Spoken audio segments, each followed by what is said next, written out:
Thank you. She sighed gratefully and buried her toes in the sand. I never quite got to tell you the rest of the important stuff the last time I called. Grab a pen and write down this number. When the man gave her the go-ahead, she glanced at the magical business card in her other hand. The words scrolled across in navy blue letters and gold flashes of light, and she read the number out. Who does this belong to? Bentley asked. A man named Gabriel Mercier.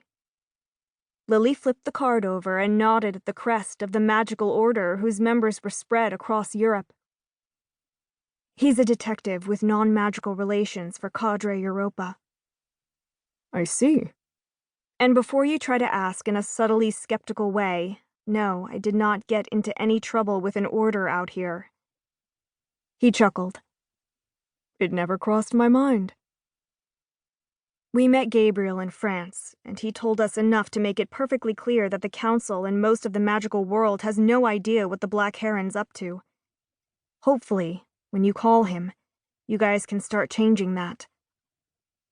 She cleared her throat and recalled one more man she'd connected with the French witch detective. Do you know anyone in Romania named Darius? Lily, I don't know anyone in Romania, period. Fair enough. Gabriel should have gotten in touch with Darius. I hope.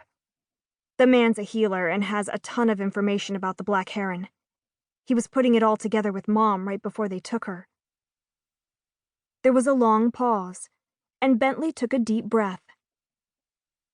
Then I suppose the man is worth reaching out to as well. Does he have a last name? Actually, we never quite got that far. The minute he told me he knew my mom, I kind of forgot to ask. That's fine, Lily. I'll call this detective, and I'm sure he'll be able to fill me in on the rest.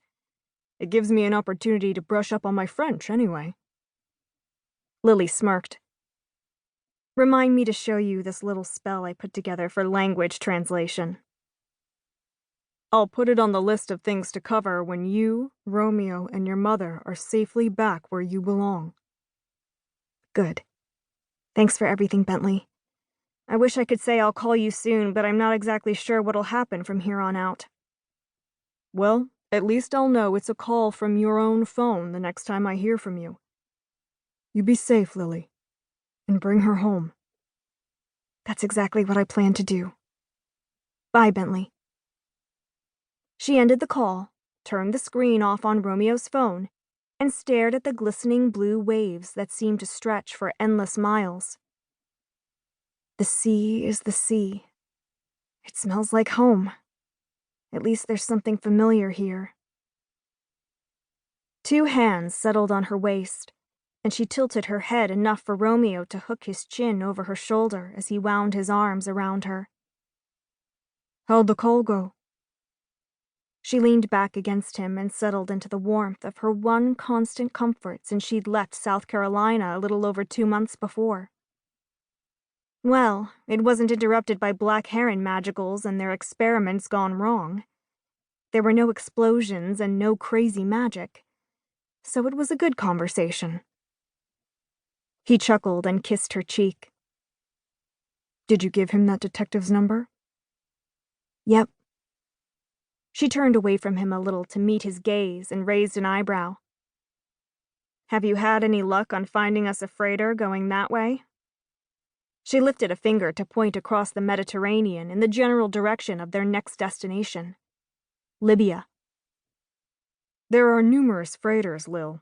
That's not the problem. When he didn't say anything else, she laughed and turned in his arms to face him. You can't simply say there's a problem and leave it at that.